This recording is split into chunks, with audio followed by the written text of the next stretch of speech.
नमो अर्हन्ताणं नमो सीताणं नमो आप्यरियाणं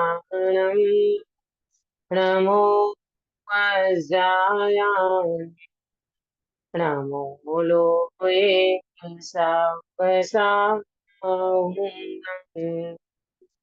छठवें अधिकार का मंगलाचरण पढ़ती हूँ। मिथ्या देवादित भजे होवे मिथ्या भाव तजे तीन को समझे भजो यह हित हेतु पा यह हित हेतु पा। शुभ मंगल प्रभात की मंगल बेला है और हमारी चर्चा मोक्ष मार्ग प्रकाशक जी शास्त्र के अंतर्गत चल रही है। उसमें हमारे 5वां अध्याय का कल स्वाध्याय हमने किया था। 5वें अध्याय में विविध मत की समीक्षा करते हुए पंडित साहब ने अन्य दर्शन में क्या क्या उनकी कमी है, मतलब वो अन्य दर्शन वालों को क्यों अपने मत के अनुसार प्रवर्तन नहीं करते, क्योंकि जैन दर्शन सर्वज्ञ के अनुसार चलता है और अन्य दर्शन में सर्वज्ञ की सत्ता नहीं है। हाँ, तो वो वहां पर कोई भी एक मत को पकड़ के बैठ जाते, एक पक्ष को पकड़ के बैठते हैं, इसीलिए वो जीव अपने प्रयोजन की सिद्धि नहीं कर पाते हैं। बहुत सारी चर्चा करते हुए पंडित साहब ने विविध मत की समीक्षा की, परंतु ये सारी समीक्षा को पढ़ करके हमें अपने जीवन में कहीं पर भी गलती न रह जाए, हम पथ भ्रष्ट न हो जाए, हम मोक्ष मार्ग के अनुकूल चले, इसीलिए हमको ये बात को समझना था।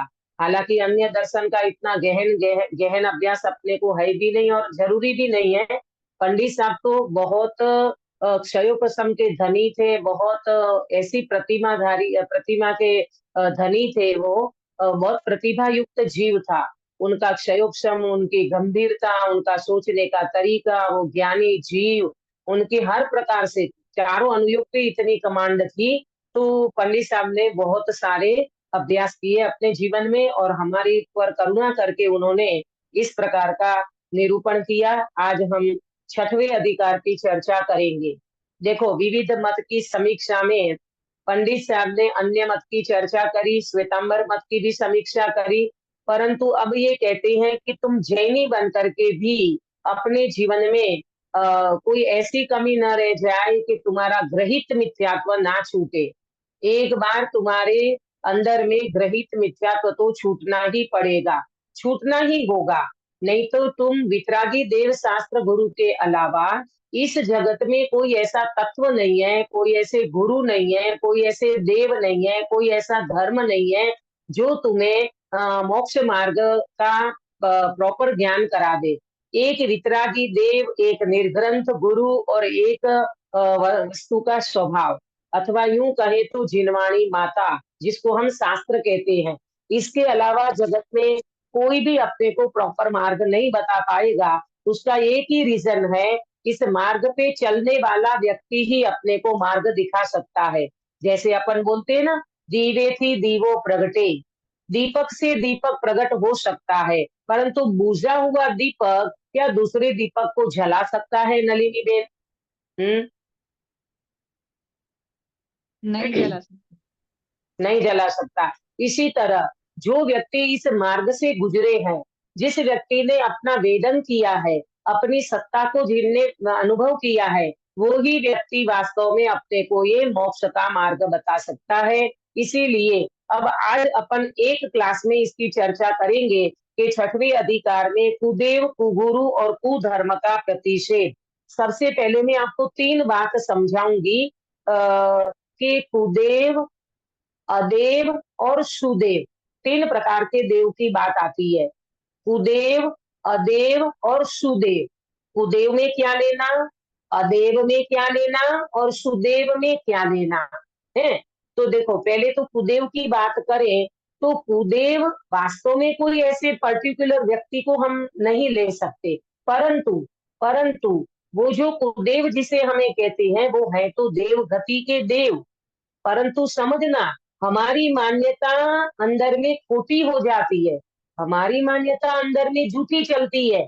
हम किस वजह से, किस लक्ष्य से उनको हम पूजते हैं, मानते हैं, तो वो हमारे लिए कुदेव बन जाते हैं। हमारा अगर अभिप्राय खोटा है, हमारी मान्यता अंदर में झूठी पड़ी है, हमें संसार की वासना है, हमें भोगों की कामना है, और हम उन देव देवी को मानते हैं, तो वो हमारे लिए कुदेव हो जाते हैं। आया समझ में? वरना वो है तो देव गति का जीव है वो, परंतु उनके प्रति हमारी जो भावना कामना रहती है, उसके वजह से वो जीव हमारे लिए कुदेव बन जाते हैं। ठीक है, ये तो कुदेव की बात करी।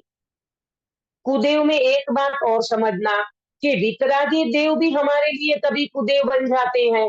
बोले हाँ, जैसे पार्श्वनाथ भगवान के मंदिर में या महावीर भगवान के मंदिर में हम कुछ मनौती लेकर के गए, हम कुछ अंदर में ऐसी संसार की भावना लेकर के गए, तो वो है तो पार्श्वनाथ भगवान महावीर भगवान वितरागी, पर हमारे लिए वो कुदेव बन जाएंगे। हमारी मान्यता की मान्यता में वो देव तो वितरागी हैं, परंतु हमारी मान्यता में वो कुदेव जैसे हो जाते हैं।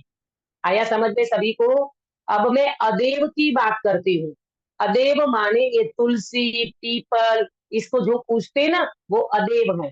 वो कोई देव देव नहीं है, लेकिन बस लोगों की मान्यता चल पड़ी, तुलसी को पूजना, पीपल को पूजना, इसको पूजना, इनको कहते हैं अदेव। और सुदेव कौन है? सुदेव हमारे वितरागी देव हैं, हमारे अरिहंत भगवान, हमारे तीर्थंकर भगवान, ये सारे हमारे सुदेव कहलाते हैं। तो ये मैंने आपको तीन बातें बताई, अदेव, कुदेव और सुदेव।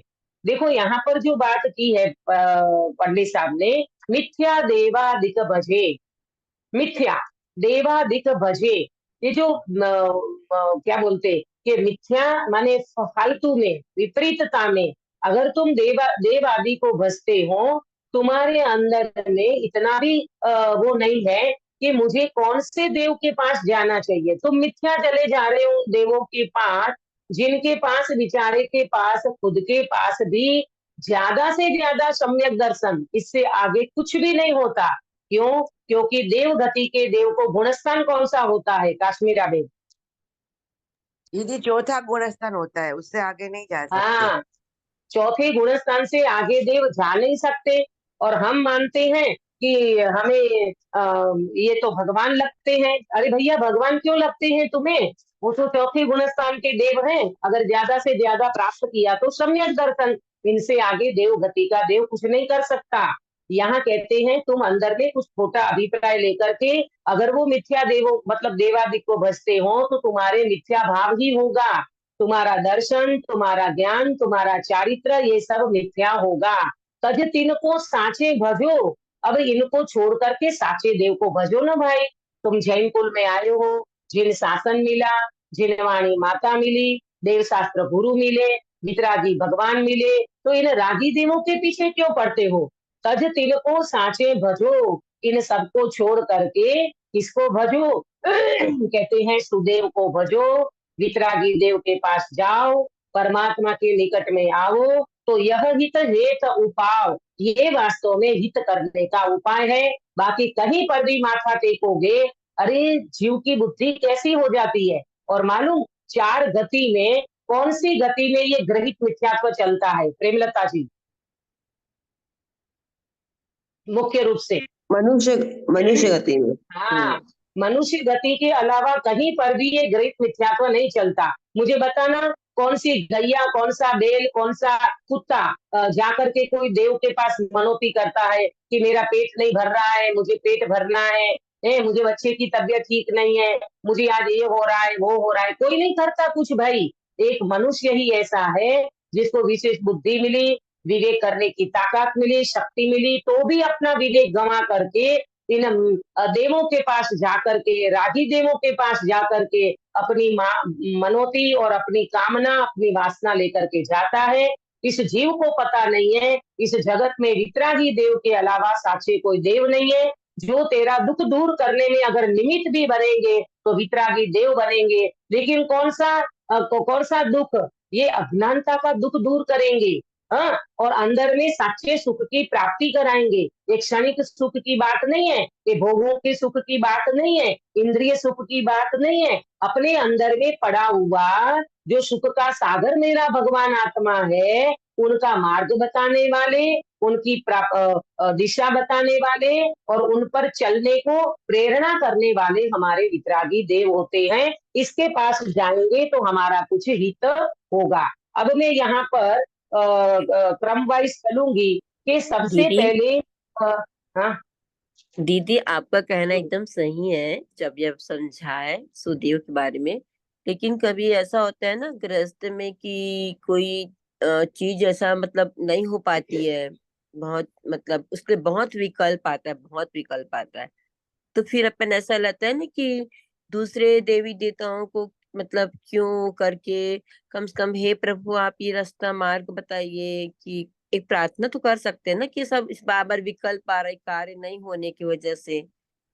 तो एक देखो आलंबन तो ले किरण सकते हैं, बेन, भगवान का तो नहीं ले सकते, नहीं गुरु का किसी का तो आलंबन देखो लेना चाहिए सुनो ना ताकि अपने हाँ मन हाँ शांत ऐसा रहे। है किरण बेन कि अपन देखो अपन ऐसा है कि जब अपने अपने को प्रतिकूल परिस्थिति आ गई, कोई ऐसा निमित्त खड़ा हो गया, कोई ऐसा विघ्न आ गया, तो उसी समय अपन नमोकार मंत्र पढ़ते हैं, ये तो एक ठीक बात है। लेकिन अंदर में अभिप्राय को सही करना किरण बेन, अंदर में जी अभिप्राय को सही करना। ऐसे तो देखो हम कहीं पर भी जाएंगे और कुछ भी घटना घटती है तो हमें सीधा भगवान याद आते हैं, नमो हरियंताणम, हे भगवान, ऐसा हमारा सहज निकलना होता है। परंतु जी उनके पीछे हमें सिद्धांत समझ में आना चाहिए, हमारा अभिप्राय निर्मल होना चाहिए कि अगर कुछ घटना भी घट जाएगी तो भगवान कुछ नहीं कर देंगे, नमोकार मंत्र से कुछ नहीं होगा, जो भी होगा वो मेरे पुण्य पाप के उदय से होगा। अगर ये श्रद्धा आपके अंदर में है और फिर सहजता से आपको नमोकार मंत्र याद आ गया, आपको भगवान याद आ गए, आपको वितरागी देव याद आ गए, तो उसमें कोई दो राय नहीं है।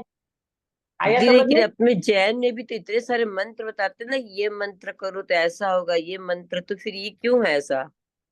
ये तो देखो ये निमित्तों का कथन है। ऐसा ऐसा देखो ना तो भक्तामर स्तोत्र है ना, भक्तामर जी स्तोत्र, हाँ, उसमें भी मानतुंग आता है। आचार्य का, सुनो मानतुंग जी आचार्य का लिखा हुआ भक्तामर स्तोत्र है।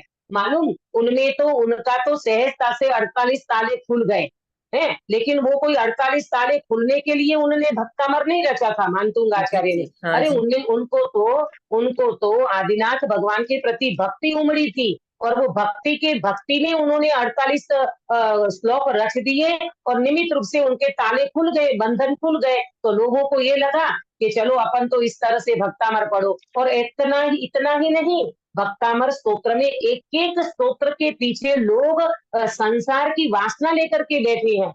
कुछ एक श्लोक पढ़ेंगे तो अपना जहर उतर जाएगा, एक श्लोक कुछ पढ़ेंगे तो अपनी दुविधा मिट जाएगी, अपने संसार की कामना पूर्ति हो जाएगी। अरे प्रभु इसके लिए भक्तामर स्तोत्र नहीं है। बहुत दुख की बात है आज कि लोग ऐसे भक्तामर का जाप कराते हैं, स्तोत्र पढ़ाते हैं, अखंड जाप कराते हैं भक्तामर स्तोत्र का। अरे भक्तामर स्तोत्र बहुत बड़ी ऊंची चीज है, उसमें आदिनाथ भगवान की स्तुति है। आया समझ में? तो वो इसीलिए उपयोग नहीं करना। मेरा कहना ये है, आपके संसार में कितनी भी प्रतिकूलता आ जाए, लेकिन भगवान ये मेरी तकलीफ दूर होगी तो मैं छत्र चढ़ाऊं के चमर चढ़ाऊं के ये करूं के वो नहीं करूं, नहीं। बिल्कुल नहीं होता। कोई हमारे भगवान तुम्हारे छत्र के लिए भूखे नहीं बैठे, हमारे भगवान तुम्हारे चमर के लिए भूखे नहीं बैठे। ऐसी कामना ही नहीं करना कभी। भगवान के सामने तीन लोक के नाथ है प्रभु, बहुत उत्कृष्ट जीव है, तो उसके सामने तुम्हारे अंदर में कभी ऐसा कोई तकलीफ हो जाए तो तुम नमोकार मंत्र बोलो। और आप जो कह रहे हो ना कि बहुत सारे मंत्र आते हैं अपने जैन धर्म में, हाँ वो मंत्र है, लेकिन वो मंत्र मात्र संसारिक कामनाओं के लिए नहीं होता। ये तो तुम्हारा मन लगे, तुम्हारा चित्त की विशुद्धि बने, तुम्हारे अंदर में थोड़ी कसाई की मंदता होवे, तुम्हारा चित्त शांत होवे, इसीलिए इन जापों का मंत्रों का उच्चार किया जाता है। और ऐसा निमित्त नैमित्तिक संबंध है, आता है विशापाहार स्तोत्र, उसके बच्चे का धनंजय कवि ने लिखा है। तो उसके बच्चे को सांप काटा था और उन्होंने भगवान को याद करते करते कोई एक स्तोत्र की रचना कर दी, तो वहां पर उनके बच्चे का जहर उतर, मतलब सांप ने जो काटा था ना, तो वो उनका जहर उतर गया। ऐसा निमित्त नैमित्तिक संबंध तो है, परंतु वो मात्र इसके लिए नहीं है कि हम ये करेंगे तो ये हो जाएगा, वो निमित्त नैमित्तिक संबंध है, बस इतना। परंतु इनको अपन धर्म से ना जोड़े, इनको अपन अपनी अंदर की वस्तु की प्राप्ति के लिए उसको बिल्कुल ना जोड़े, तो सही रहेगा। ठीक है ना? दीदी, अब हाँ। उनका हो गया ना, तो मेरे को एक सवाल है। नहीं नहीं, हो गया, हो अच्छा, सकते। हाँ, मेरा हाँ। मेरा मेरा पर्सनल सवाल है, किसी और के, यानी क्या लोग करते हैं ऐसा नहीं। मेरे मम्मी हम्म। पापा के यहाँ पे हम लोग माता जी को बहुत मानते हैं। अभी वो हम्म। ऐसा ये सब सुन के समझ में भी आता है कि वो सही नहीं है, वो सब कुछ समझ में आता है, जो हम इधर करते हैं वही राइट है। पर कभी कभी ऐसा हो हम्म। जाता है ना कि बहुत दुविधा आ जाती है, तो मन कर जाता है कि पता है कि वो गलत है, पर भी मन कर जाता है कि वो हम्म। करो। अब उसका इलाज क्या? हम्म। हाँ, बहुत बढ़िया प्रश्न है आपका, कि कभी कभी ऐसा मन कर जाता है, प्रॉपर पता होने पर भी ऐसा मन कर जाता है कि इसको माने, करना चाहिए ऐसा। लेकिन देखो बेटा, ऐसा है, एक बात तो अपने जीवन में बिल्कुल अंदर से ऐसी ठोस बिठा लो, मेरे पुण्य पाप के उदय के अलावा जगत में मेरा कोई बिगाड़ सुधार नहीं कर सकता। ये बात अगर आपके अंदर में प्रॉपर बैठी होगी, अंदर में बहुत गहराई से बैठी होगी ना, तो आपको फिर ये धीरे धीरे ये भी बात निकल जाएगी। ठीक है, अभी तत्काल में एकदम से नहीं हो पाता, परंतु एक बात को सोचना कि अगर हम जैसे कोई कुल देवी है, कि कोई तुम्हारी माता जी है, कि कोई भी है, अगर उनको मानने से हमारा दुख दूर हो जाए, तो वो माता सबका दुख दूर क्यों नहीं करती? वो देव देवी हमारे जितने भी जीव हैं, आज जगत में हर एक माता का दो बेटे हैं, एक माता के दो बेटे, एक तो करोड़पति और एक बेचारा रोडपति।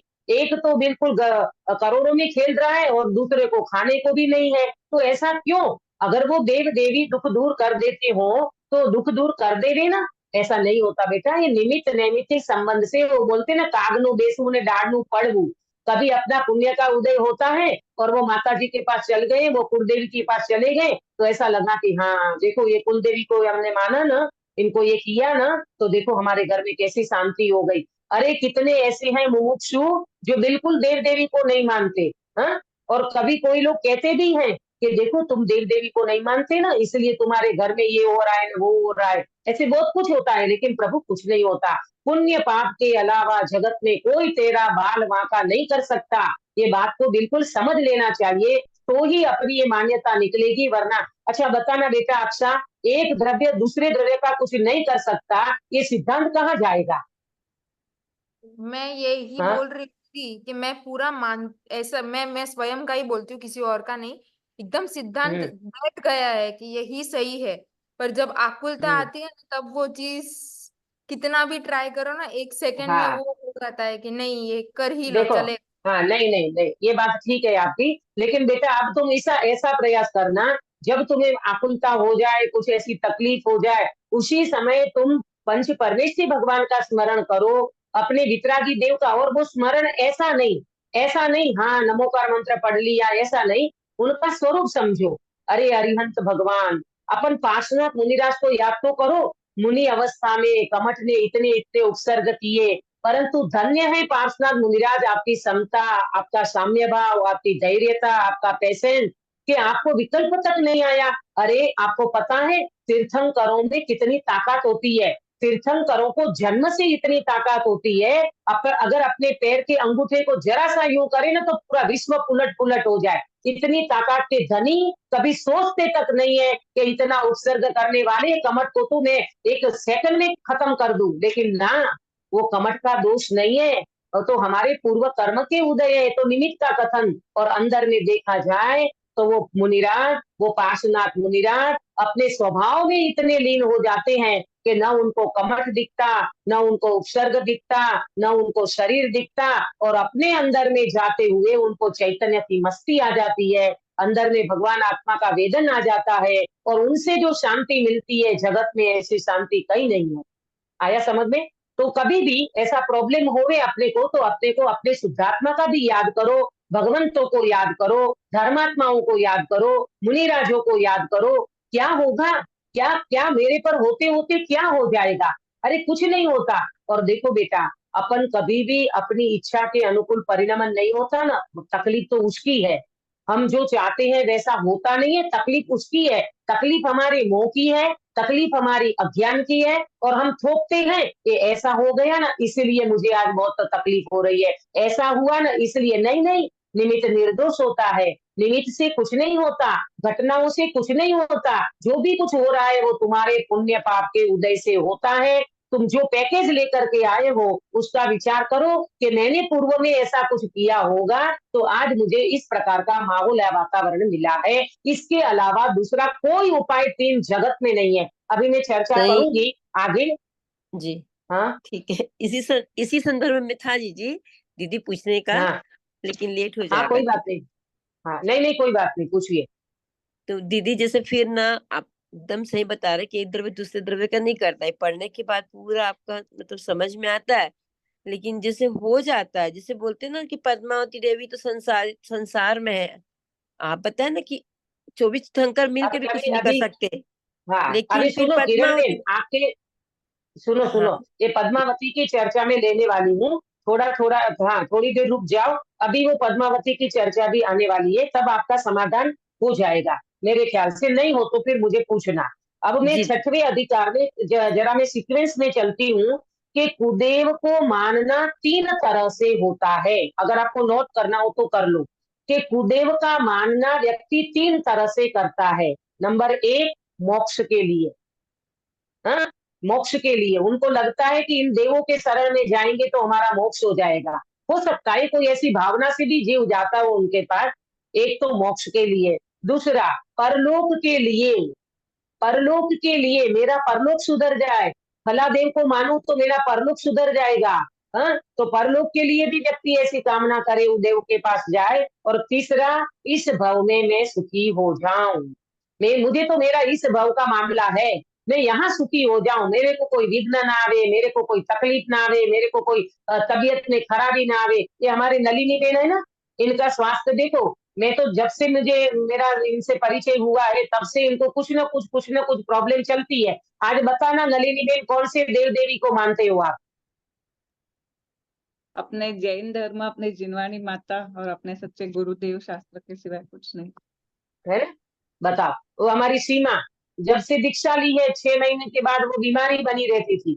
है, उसके बाद भी संप्रदाय से हमने परिवर्तन किया। परिवर्तन के बाद भी पहले से तो बहुत कम है, फिर भी उनको कुछ न कुछ होता रहता है। अरे प्रभु, ये तो तुम्हारे पुण्य पाप के उदय का खेल है, तुम्हारे कर्मों का उदय का है, इसमें कोई व्यक्ति क्या कर सकेगा। इसलिए बिल्कुल नहीं, मैं इस भाव में सुखी हो जाऊं, मेरी तबीयत अच्छी रहे तो मैं फला करूं, ठिकाना करूं, ये करूं, मैं वो करूं, बिल्कुल नहीं। मेरा मुझे ये श्रद्धा अंदर में होना चाहिए। इसीलिए तो मैं जोर देती हूँ कि जब तक अपने ग्रहित मिथ्या पर नहीं जाएगा, अपने देव देवियों को मानना नहीं, ये चढ़ाना नहीं, वो चढ़ाना। हमारे समाज में तो बहुत होता है, कच्छ वागड़, वागड़ में तो ज्यादा ही है, कच्छ में भी कोई कम नहीं है। इतने देव देवियों को मानते हैं और इतने पैसों का धुआं करते हैं उसके पीछे, ऐसा लगता है कि यही भगवान है और दुनिया में कोई है नहीं। अरे प्रभु, पता नहीं है तुम्हें, जैन कुल में जन्म जन्म लेने पर भी तुम इन ग्रहित मिथ्यात्व से तुम्हारा भव खो दोगे, लेकिन कुछ भी होने वाला नहीं है। ये आपने को समझना चाहिए। हाँ ठीक दीदी है। अब देखो, जब मेरे स्वास्थ्य जब मेरा बहुत बिगड़ा था तब तो मैं श्वेतांबर का ही सब समझ रही थी। मेरी दोनों बहनों ने हाँ फिर ये सच्चा मार्ग समझाया और फिर यहाँ पे आई और ये उससे मुझे बहुत हाँ, बल मिला। तभी वो जो है ना, वेदनान किया ना शरीर से तो तब बहुत निराकुलता आ गई। बता, है ना। देखो, अब ये आपके सामने है ना ये बेल। अब इनको इनको तो, क्योंकि हम तो सब पहले श्वेतांबर ही थे ना, तो श्वेतांबर में थे तब तो तब ऐसा लगता था कि भाई अपन कहीं करे, कुछ करे, ये करे, वो करे। लेकिन जब अपने को एक मार्ग बताने वाला व्यक्ति मिल जाता है, किसी का निमित्त बन जाता है, फिर इस व्यक्ति को समझ में आता है। हम हमारी बात करें तो हमको भी नहीं था, हमारे घर में तो हमारी माँ बुआ थी, क्या बोलते वो जो करते ना वो देव देवियों के सामने, हमारी खुद माँ करती थी वो। और तब हमको वही मन में था, और सिद्धांत भी ऐसा था कि हाँ हाँ देखो, हमारी माँ किसी को ये बताती है तो उनकी तबीयत ठीक हो जाती है। मेरी खुद की फ्रेंड का ऐसा हुआ था, हमारे घर पे आए और हमारी माँ ने सामने वो देवी को रखा और पता नहीं वो कुछ करते हैं ऐसे, और उससे कुछ उनको बताया, ये करना नहीं, वो करना, तो उनकी तबीयत ठीक हो गई। है। अरे उनकी तबीयत ठीक हुई तब तो ये मान्यता थी, पर अब समझ में आया, जब अपने को ये मार्ग मिला, सिद्धांत समझ में आया, अरे रे प्रभु, एक द्रव्य दूसरे द्रव्य का कुछ नहीं कर सकता। ये तो कभी किसी का कुछ पुण्य का उदय हो और उस समय ऐसी घटना घट जाए तो अपन निमित्त बिहारो कर देते, इनसे ठीक हुआ। डॉक्टर को नहीं कहते अपन, ये डॉक्टर से ठीक हो गई तबियत, ये डॉक्टर से ठीक हो गई, तो निमित्त का कथन है प्रभु। जो गुरुदेव ये कहते थे, हार्ट का स्पेशलिस्ट डॉक्टर हार्ट का ऑपरेशन करते करते अपना हार्ट फेल हो गया, ऐसा भी तो बनता है कि नहीं बनता है, इसमें कौन सी बड़ी बात है। इसलिए ये सारी चीजों को पहले प्रॉपर सिद्धांत समझ में आ जाएगा ना, तो आप हिलोगे नहीं कहीं से, आपका श्रद्धा इतना मजबूत हो जाएगा। मैं तो मालूम इसीलिए कहती हूँ कि अगर जो ये ग्रहित मिथ्यात्व कहीं कोने में भी रह गया ना, आप सालों के सालों ये पढ़ते रहना, शास्त्र समय सारथी का स्वाध्याय करते रहना, अंदर में कोने में अगर ये चीज पड़ी रहेगी ना, तो कभी भी सम्यक दर्शन होने में मतलब बहुत देर हो जाएगी, सम्यक दर्शन होगा ही नहीं। ये बिल्कुल फैक्ट बात है। जब तक वितरागी देव शास्त्र गुरु का श्रद्धा नहीं होता, तब तक सम्यक दर्शन बिल्कुल आपके दरवाजे पे खड़ा नहीं रहेगा। क्यों? क्योंकि आपको जिनका श्रद्धान होगा ना, वो ही व्यक्ति ये मार्ग पे ला सकता है और उनसे ही आपका श्रद्धान आगे बढ़ेगा, वरना नहीं हो सकता। अगला दूसरा बिंदु है व्यंतर को पूजने का निषेध। अब ये व्यंतर को पूजने का निषेध जो आता है, तो क्यों आता है कि व्यंतरों को देखो, एक बात को समझना, व्यंतर की सत्ता है। कोई व्यक्ति ये कहे कि व्यंतर जाति के कोई देव ही नहीं होते, तो ऐसा नहीं है। व्यंतर की सत्ता है, परंतु ये व्यंतर तुझे तकलीफ दे दे। देखो व्यंतर में क्या होता है मालूम, कुतूहल वृत्ति के वो देव होते हैं, और अपने पाप का उदय होगा ना तो वो निमित्त बनेगा। हाँ, अपने पाप का उदय होगा, क्योंकि पुण्य पाप के उदय के अलावा कोई कुछ नहीं कर सकता। अगर बात आपको समझ में आ गई होगी ना, तो फिर ये व्यंतर की सत्ता होने पर भी आपको व्यंतर से डर नहीं लगेगा, आप व्यंतर से डरोगे नहीं। डरना वरना नहीं है किसी व्यंतर से अपने को। आपको ये और भी एक बात बता दूं, 10,000 चक्रवर्ती से ज्यादा एक व्यंतर में शक्ति होती है। कितना? 10,000 चक्रवर्ती से ज्यादा एक व्यंतर देव में ताकत होती है, शक्ति होती है। पर हमारा पाप का उदय होगा ना, तो वो हमको परेशान करेगा। हमारा पुण्य का उदय होगा तो बाल बांका नहीं कर सकता कोई व्यंतर। अब आई इनकी बात कि भाई हमने तो बहुत देखी है, उनके शरीर में व्यंतर आ गया, वो बेचारा परेशान हो गया, उनकी मौत तक हो गई, ऐसा भी घटना सुनने में आती है। तो होगा, उन्हें पूर्व में कोई इस प्रकार का उन जीव के साथ ऐसा उनका होगा कोई ऐसा, तो उसकी वजह से वो निमित्त बना। बाकी आयु उनकी खत्म होना थी, उदय ऐसा लेकर के आया था, पूर्व में कुछ ऐसे कर्म उपार्जन किए थे, तो वो निमित्त रूप से वो व्यंतर उनको निमित्त बना। आया समझ में? लेकिन आप ऐसे डरो नहीं कभी कि ये व्यंतर की तकलीफ हो जाएगी तो ये हो जाएगा वो हो जाएगा। अरे कुछ नहीं होगा। आप बिल्कुल डरोगे तो वो ज्यादा डराएगा, आप डरो नहीं। जो भी कुछ होगा उसके सामने हमारे वितरागी देव मुझे शरण है, मेरी शुद्धात्मा मेरा आश्रय आधारभूत है, उसकी शरण में जाओ प्रभु। 3 लोक के नाथ जिसकी शरण में गए उसकी शरण में हमें जाना चाहिए। आज 3 लोक के नाथ को पूरा विश्व पूजता है, तो फिर हम ये जरा सी देव देवी और व्यंतरों में फंस जाए तो फिर हमारी बुद्धि कहाँ चली गई, माने हमारा हमारा विवेक कहाँ क्यों काम नहीं करता। ये सारी बातें सोचना चाहिए। अगर बिंदु आता है सूर्य चंद्र ग्रह नक्षत्र को भी व्यक्ति पूजते हैं, ये गलत है। देखो सूर्य चंद्र नक्षत्र है ना, ये सारे एक ज्योतिषी देव कहलाते हैं, तो वो अपनी चाल से चलते हैं, तुझे क्या लेना देना है। नहीं नहीं नहीं, मेरे को तो शनि नड़ता है, फला के पास में गया था, वो कहते तुम्हें गुरु भारी है, शनि नड़ता है, तुम्हारा ग्रह माठा है, तुम्हारे नक्षत्र ऐसे चल रहे हैं, ये चल रहा है वो चल रहा है। अरे भैया वो बेचारे अपनी चाल में चलते हैं, कि राहु है कि केतु है कि सूर्य के चंद्र के जो भी नक्षत्र, ये सब अपनी अपने में परिणमन कर रहे हैं, तुम्हें कुछ भी उनके साथ लेना देना नहीं है। फिर भी व्यक्ति अगर उनको मानता है तो ये मान्यता इनकी बिल्कुल झूठी है। अगर आगे भी बात और मालूम, और इसके लिए फिर वो अंगूठी पहनते हैं, ऐसे क्या बोलते हैं उसको, राहु के लिए, और कोई ऐसे नर थे ना उनके लिए, शनि के लिए, फना के लिए कोई ऐसी अंगूठियां पहनती हैं। अरे अंगूठी पहनने से शरीर में अंगूठी पहनी तुमने, आत्मा का क्या होगा ये तो बताओ। आत्मा का कुछ होने वाला नहीं है, शरीर का तो तुम्हारे आयु प्रमाण होगा जो होगा, तो और तुम्हारे साता साता के उदय से होगा, कोई कुछ नहीं कर सकता। ये सिद्धांत तो बिल्कुल ऐसा अचल होना चाहिए जैसे रेवती रानी कभी गई 25वां तीर्थंकर आया है, चल तो सही, चल तो सही, कहती है हमारे जैन दर्शन में 25वें तीर्थंकर होते नहीं है, और अगर महावीर भगवान हमारे पधारे होते तो मेरे रोम रोम खड़े हो जाते, मैं बिल्कुल चलने के लिए तैयार नहीं हूँ। आखिर वो देव आकर के रेवती रानी के पैर में पड़ा, कहता है मैं तो तुम्हारी परीक्षा करने आया था, जो स्वर्ग में तुम्हारी प्रशंसा हो रही थी। प्रभु, ऐसा होता है श्रद्धान, ये कोई बच्चों का खेल थोड़ी है। अरे एक जीवन मित्राजी देव को समर्पित किया है, तो प्रभु आपने जो मार्ग चुना है वो मार्ग पे हम चलेंगे। जिस पंथ चले भगवंत वही आचरिए, जिस पंथ पे भगवान चले उसी पंथ पे मुझे चलना है। देखो आगे बात आती है, क्षेत्रपाल पद्मावती आदि पूजने का निषेध। अभी देखो एक बात को सुनना, लोग ये कहते हैं कि पद्मावती को मानने में क्या दिक्कत है, क्षेत्रपाल पद्मावती तो सम्यक दृष्टि है, उनको पूजने में क्या दिक्कत है।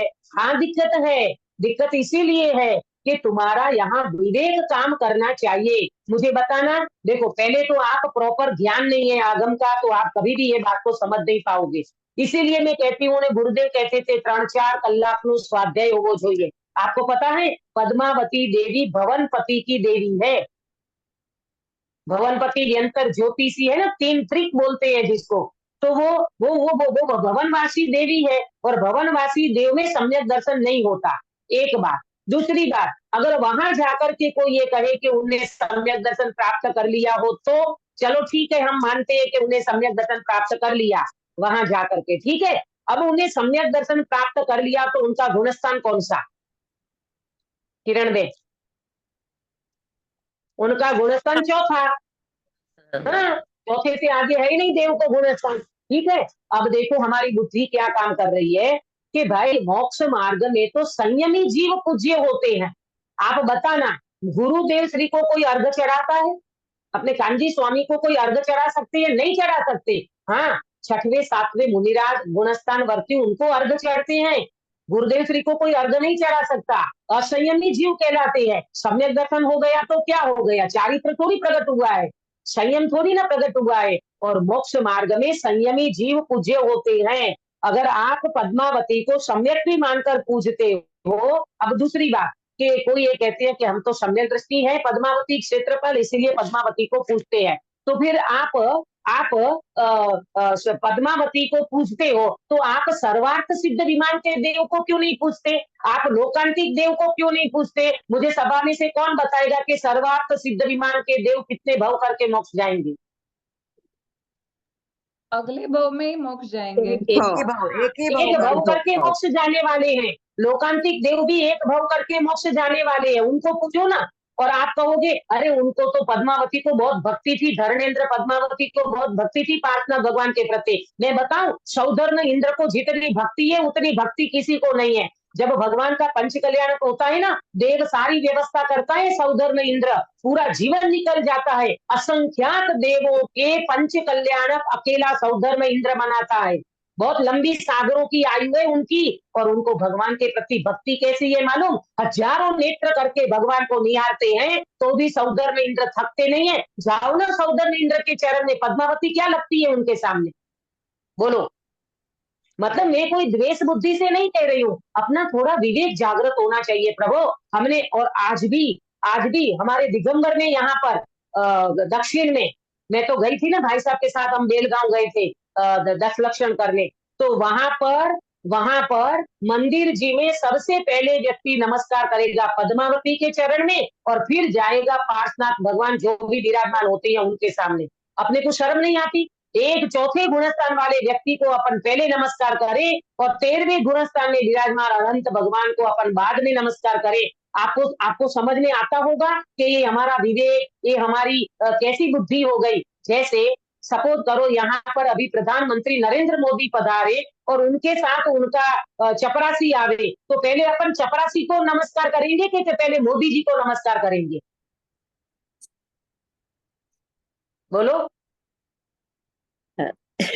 मोदी जी को ही करेंगे उनके हाँ? गार्ड को नहीं अरे मोदी करेंगे। जी मोदी हैं भाई, मोदी जी आज नरेंद्र मोदी प्रधानमंत्री हैं, उनका पद देखो, उनकी गरिमा देखो, उनका व्यक्तित्व देखो, तो इसी तरह यहाँ समझना। अरे चपरासी क्या लगता है उनके सामने, ठीक है उनके साथ होगा वो बात अलग है, परंतु यहाँ पर इसी तरह मैं ये कहना चाहूंगी आपको कि 13वें गुणस्थान में विराजमान अरिहंत भगवान साक्षात तीन लोक के नाथ हमारे सामने हैं, और एक चतुर्थ गुणस्थान वर्ती सम्यक दृष्टि को हम नमस्कार करें तो वास्तव में देखा जाए तो ये भगवंतों का अभिनय है। हमारी समझ में नहीं आता क्योंकि हमें लौकिक कामना वासना अंदर में पड़ी रहती है। इसीलिए पद्मावती को सम्यक दृष्टि मानो, हम मना नहीं करते, चतुर्थ गुणस्थानवर्ती मानो, हम मना नहीं करते, पर मुझे ये तो बताओ किरण बेन कि उन पद्मावती को मानने से तुम्हारी काय की सिद्धि करना है? तुम्हें कोई संसार की वासना पड़ी है क्या अंदर में? भोगों की कोई कामना पड़ी है क्या अंदर में? और वो भोगों की कामना और संसार की वासना तो संसार बढ़ाएगा, और वितरागी देव के चरण में जाओगे तो तुम्हें मोक्ष मार्ग का सच्चा राह मिलेगा और तुम्हें सुख का सच्चा पंथ मिलेगा। बताओ अब किसको मानना, ये अपने ऊपर डिपेंडेंट करता है। तो कृपालु देव को भी मानते हैं नदी, वो भी चौथे गुण स्थानी थे ना? कौन? कृपालु देव। कौन? हाँ, राजचंद्र कृपालु देव, श्रीमद राजचंद्र जी, फिर अपने कांजी स्वामी, ये सब चतुर्थ गुणस्थान वर्ती जीव हैं। उनको उतना मानो कि हमारे मोक्ष मार्ग के उपकारी है, हमारे विद्या गुरु है, लेकिन वो कोई 6वें 7वें गुणस्थान वर्ती मुनि नहीं है। उनको उतना ही मानते हैं हम आज भी, उनको कभी अर्घ नहीं चढ़ाते, उनका उपकार तीर्थंकर तुल्य मानो तो भी कोई प्रॉब्लम नहीं है, पर श्रद्धा में रखो। उनको अर्घ नहीं चढ़ता, उनको 6वें 7वें गुणस्थान वर्ती नहीं माना जाता। इसलिए तो गुरुदेव श्री का इंटरव्यू लिया था डॉक्टर हुकमचंद भारिल जी ने, तब उनको पूछा था कि आपको सब गुरुदेव गुरुदेव बोलते हैं तो आप क्या 6वें 7वें गुणस्थान वर्ती गुरु हो? बोले नहीं, बिल्कुल नहीं, मैं चतुर्थ गुणस्थान वर्ती अविरति सम्यक दृष्टि श्रावक हूँ।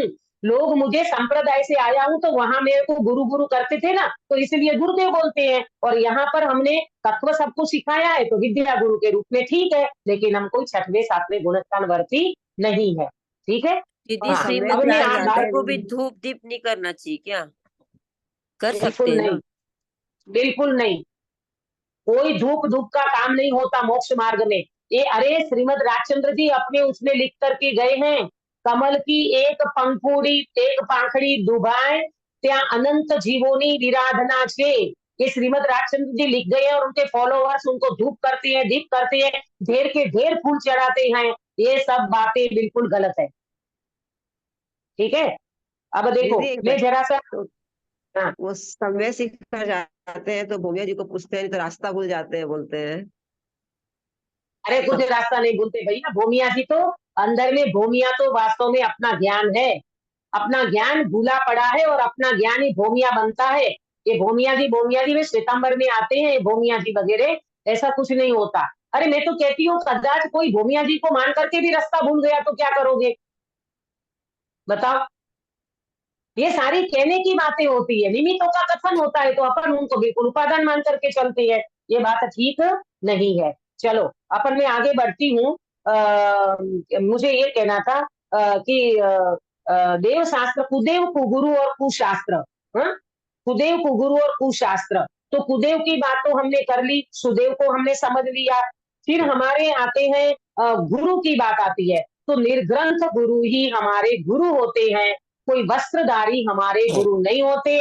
फिर वो पीले वस्त्र वाले, कोई रंगीन वस्त्र वाले, कोई श्वेत वस्त्र वाले, कोई कैसे, ये वास्तव में 6वें 7वें गुणस्थान वर्ती नहीं होते। ये बात बिल्कुल फैक्ट है, समझ में आया? देखो जीवन भर आप अपने अंदर में कभी भी कोई ऐसे व्यक्ति को अंदर में मानते पूछते होंगे ना, तो फिर अपना मामला गड़बड़ हो जाएगा। अरे हमारा निर्ग्रंथ गुरु ही हमारे गुरु होते हैं।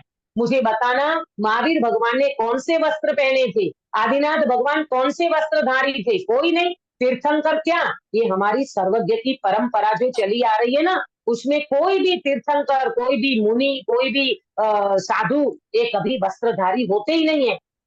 और लोग कहते हैं वस्त्र रखो तो क्या प्रॉब्लम है, वस्त्रधारी मुनि को मानो तो क्या प्रॉब्लम है। इसी वजह से तो गुरुदेव को आना पड़ा 45 साल श्वेतांबर के उसमें, वहां महाविद्य क्षेत्र में थे, वहां हमें हाँ भर दी थी, तभी तो इनको ये सजा मिली। और हमारे जैसे जीवों ने भी कई विराधना तो की होगी, लेकर मूल दिगंबर धर्म क्यों नहीं मिलता, मूल ये वितराग मार्ग क्यों नहीं मिलता जीव को? इसीलिए नहीं मिलता, जीव कहीं ना कहीं कुछ ना कुछ गड़बड़ी कर लेता है। और वर्तमान में इतना बिगड़ा हुआ रूप है, चाहे श्वेतांबर के साधु चाहे दिगंबर। मैं तो किसी की आलोचना और निंदा के नहीं कहती हूँ प्रभु, पर जब आपने ओवरटेक कर लिया है तो आपका ये मार्ग घर बढ़ा जाएगा। इसलिए गाड़ी को रिवर्स करो, बिल्कुल लघुता से, सहजता से, एक बोलना चाहिए मध्यस्थता से इन बातों का विचार करके अपनी गाड़ी को रिवर्स करो, परंतु मोक्ष मार्ग पे प्रॉपर चलो। श्रीमद राजचंद्र जी ने कहा है, मूल मार्ग सांग बड़ो जीन नो रे। मूल मार्ग तो वास्तव में जिनेन्द्र भगवान का मार्ग है, और वो मार्ग ये वर्तमान में इस प्रकार के कुगुरु के मार्ग से नहीं चलता। लोग इतने भ्रमित हो जाते हैं बेचारे। अभी 1-2 दिन पहले मेरी फ्रेंड आई थी, 45 साल के बाद वो मुझे मिली। आज उनको भी ये लगने लगता है कि मैं कहाँ जाऊं, मुझे समझ में नहीं आता। मुझे ये ख्याल में आता है कि आत्मा का कल्याण तो करना है, पर वासंती बता कि मैं क्या करूं। हाँ, तो मैंने उनको कहा कोई बात नहीं, जब जागे तब सवेरा। आज तुझे समझ में आया कि मुझे आत्म कल्याण करना है, तो आपको जरूर मार्ग मिलेगा। लेकिन मैं कभी किसी को ये नहीं कहती, कोई व्यक्ति कहीं जाता है तो वो अगर पूछे कि हम इसमें जाएं, हम इसमें जाएं, हम इनका सुने, उनका सुने, मैं कभी भी किसी को गाइड नहीं करती। मैं ये कहती हूँ, आप जिसका सुनते हो वहां आप अपना विवेक लगाओ। नहीं तो मालूम ऐसा हो जाएगा, खुद ने तो परिवर्तन कर लिया, अब उनको दिगंबर का पक्ष हो गया। मैं तो बिल्कुल निष्पक्ष हूँ।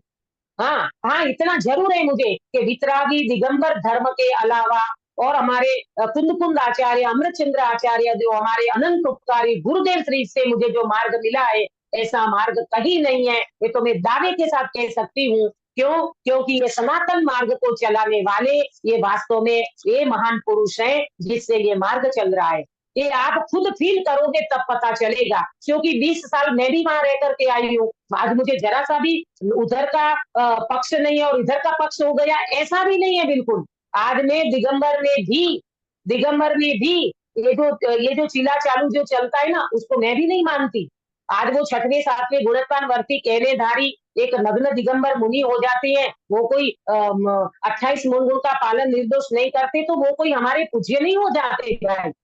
उनमें भी तो क्वालिटी देखना चाहिए जो हमारे भगवंतों ने बताई है। अगर वो नहीं है क्वालिटी, तो वो भगवान आत्मा तो है, वो जीव राजा तो है, लेकिन हमारी श्रद्धा का विषय नहीं बनेगा। हमारे निर्ग्रंथ गुरु की श्रद्धा पे वो जीव नहीं बैठेगा। बाकी वो जीव तो जीव है, उनके प्रति न द्वेष है न राग है बेचारे, उनकी योग्यता ऐसी है। लेकिन करुणा करने के पात्र होते हैं, लेकिन द्वेष करने के लिए जगत में कोई भी जीव नहीं है।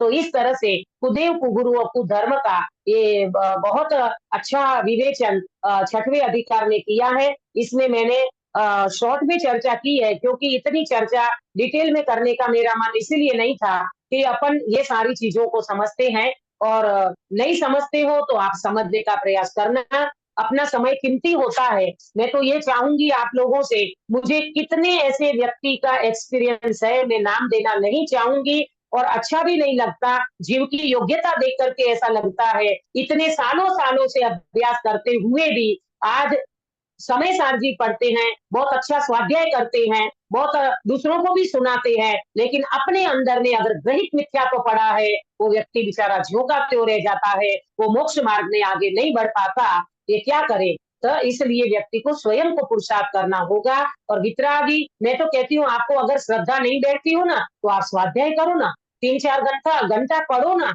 इतने सारे अपने सामने शास्त्र हैं, ये सब कुछ है, आप पढ़ो, आपको जरूर मार्ग मिलेगा। ये 6वां अधिकार ना, 5वां 6वां आप अपने पर्सनल पढ़ना आप लोग। मैंने तो इसको एक क्लास में इनको पूरा किया है। आप स्वयं पढ़ना 5वां और 6वां अधिकार, आपको बहुत कुछ बातें समझ में आएगी। और तोडरमल जी शायद ऐसे मध्यस्थ व्यक्ति थे, वो कोई ऐसे रागी द्वेषी व्यक्ति नहीं थे, ज्ञानी पुरुष थे। उनने भी बहुत अपने जीवन में, और तब मरने तक को तैयार हो गए। हाथी के पैर के नीचे मरने को तैयार क्यों हो गए? क्यों वो सफाई नहीं दे सकते थे राजा को? उनकी जेब में शिवपिंड वाली जो बात आई, तो वो सफाई दे सकते थे। और उस समय में उन्होंने जो कुरीतियां चली थी, आडंबर चले थे, ये जो भी उनको दिखाई देता था, वो बिल्कुल उनको मंजूर नहीं था। एक वितराग मार्ग ही उनको मंजूर था। तो वो कहते हैं कि मैं ये सारी चीजों को गौण नहीं कर सकता। हे गजराज, तू अपना काम कर, मैं अपने अंदर का काम करूंगा। ऐसे महापुरुष होते हैं। कटे तो कट जाना, जले तो जल जाना, डटे तो डट जाना, कोई बड़ी बात नहीं है। धर्म पर मर जाना कोई बड़ी बात नहीं है। अरे अन्य दर्शन में व्यक्ति अपना ये देखते हैं आर्मी लोग वाले बच्चे क्या करते हैं, सैनिक क्या करते हैं, ये देश के जो सैनिक होते हैं पूरा अपना जीवन लगा देते हैं देश की रक्षा के लिए। तो हम अपना जीवन अपने वितराग मार्ग में अपने देव शास्त्र गुरु के लिए और अपने मोक्ष मार्ग को प्रशस्त करने के लिए अपना भव लग जाए, लेकिन अरिहंत भगवान के अलावा, हमारे वितरागी देव के अलावा मेरा मस्तक कहीं नहीं झुकेगा। अरे व्यक्ति ऐसा ग्रहित मिथ्यात्व में रहता है, रास्ते पे एक रोड़ा, पत्थर का रोड़ा होगा, उसके ऊपर किसी ने सिंदूर लगा दिया, वो वहां जाकर के झुक जाता है। चमत्कार को नमस्कार, नहीं नहीं प्रभु, चमत्कार जैन दर्शन का एक चैतन्य चमत्कार है, जे तेरे अंदर में विराजमान है। ऐसे चैतन्य चमत्कार को दर्शाने वाले हमारे वितरागी भगवान है। आप तीर्थंकरों का चमत्कार तो देखो, उनकी सभा में 12 प्रकार की परिषद आती है। गैया बैठा, बाजू में शेर बैठा, एक दूसरे को मारने की कोई विकल्प नहीं आता। ये भगवान का चमत्कार नहीं है? ये भगवान का अतिशय नहीं है? अरे ऐसे तो मैं बहुत सारे अतिशय आपको बता सकती हूँ, लेकिन अपने पास समय नहीं है। आप स्वयं पढ़ो, विचार करो, और कुछ प्रश्न हो तो उसका समाधान करेंगे। ग्रहित मिथ्यात्व से छूटो, अग्रहित से छूटना की तो ये भव में संकल्प लेना, पहले ग्रहित से छूटो, क्योंकि ग्रहित अग्रहित को पुष्ट करता है। अग्रहित माने शरीर को अपना मानना, संयोगों में एकत्व, ममत्व, कर्तव्य, भोक्तृत्व बुद्धि करना, पर को अपना मानना, संयोगों में ये सारी बुद्धि रखना, ये सारे अग्रहित मिथ्यात्व है जो अनादि से चला आ रहा है। ये शरीर को अपना मानने की बुद्धि अनादि से पड़ी है। ये सारी बुद्धि तब जाएगी, पहले एक बार ग्रहित मिथ्यात्व जाएगा, वितरागी देव शास्त्र गुरु के चरण में आएंगे, उनके सिद्धांतों को समझेंगे, उनकी एक एक बात को अपन विचार करेंगे, तो अपने जीवन में से ग्रहित भी जाएगा, अग्रहित भी जाएगा। जीव अपना मोक्ष मार्ग को प्रशस्त करे। हम सब ऐसा पुरुषार्थ करें कि हमारा मोक्ष मार्ग प्रशस्त होवे, हम रत्नत्रय की प्राप्ति करें, अल्प काल में हम सब सिद्धालय में विराजमान होंगे। इस मंगल भावना के साथ आज की बात को मैं विराम देती हूँ। निज निधि निज में बताई, जय अनंत उपकार है, इसके लिए जिनवाती माँ को वंदना सतवार है, वंदना सतवार है। अंकित बेटा गायसर कराओगे? हाँ। नमो अरिहंताणं नमो सिद्धाणं नमो आयर्याणं नमो वैज्ञाणं नमो लय सवसाहणं नमो अरिहंताणं नमो सिद्धाणं नमो आयर्याणं नमो वैज्ञाणं नमो लय सवसाहणं नमो अरिहंताणं नमो सिद्धाणं नमो आयर्याणं नमो वैज्ञाणं नमो लय सवसाहणं नमो अरिहंताणं नमो सिद्धाणं नमो आयर्याणं नमो वैज्ञाणं नमो लय सवसाहणं नमो अरिहंताणं नमो सिद्धाणं नमो आयर्याणं नमो वैज्ञाणं नमो लय सवसाहणं नमो अरिहंताणं नमो सिद्धाणं नमो आयर्याणं नमो वैज्ञाणं नमो लय सवसाहणं नमो अरिहंताणं नमो सिद्धाणं नमो आयर्याणं नमो वैज्ञाणं नमो लय सवसाहणं नमो अरिहंताणं नमो सिद्धाणं नमो आयर्याणं नमो वैज्ञाणं नमो लय सवसाहणं नमो अरिहंताणं नमो सिद्धाणं नमो आयर्याणं नमो वैज्ञाणं नमो लय सवसाहणं नमो अरिहंताणं। बोलो अंतर्मुख मुद्राधारी सर्वजिनेन्द्र भगवान की जय हो। जय हो। नित्य बोधिनी द्वादशांगी जिन्नानी माता की जय हो। जय हो। 3 कम 9 करोड़ सर्वे वितरागी महामुनि राजों की जय हो। जय हो। परम अहिंसामय वितरागी जैन धर्म की जय हो। जय हो। सभी को जय जिने। जय जय ये अपना अगली क्लास में 7वां अधिकार शुरू करेंगे गुरुवार को। ये 7वां अधिकार बहुत बड़ा है, इसको 2 बार डिवाइड करेंगे, दो भाग में उसको बांटेंगे अपन, फिर अपन उनकी क्विज करेंगे। लेकिन ये जो अधिकार चलेगा इसको बहुत अच्छी तरह से आप लोग सुनना, समझना, नोट करना, क्योंकि ये अधिकार में जैनी लोग जो हैं, और यहाँ तो दिगंबरों की गलती निकाली है कि तुम जिन मत में चल रहे हो, तुम वास्तव में दिगंबर धर्म स्वीकार कर लिया है, फिर भी तुम्हारे अंदर में ऐसी गलतियां रह जाती है। इसीलिए मैं कहती हूँ टोडर मजी साहब ने किसी को नहीं छोड़ा, सबकी गलतियां बताई है, वो इसीलिए बताई है कि भाई आप इसमें रह मत जाना, अटक मत जाना, लेकिन प्रॉपर वितराग मार्ग में आगे बढ़ते हुए ये मार्ग को प्रशस्त करो। इस भावना से अपन 7वें अधिकार को पढ़ेंगे। ठीक है जी दीदी। हाँ दीदी।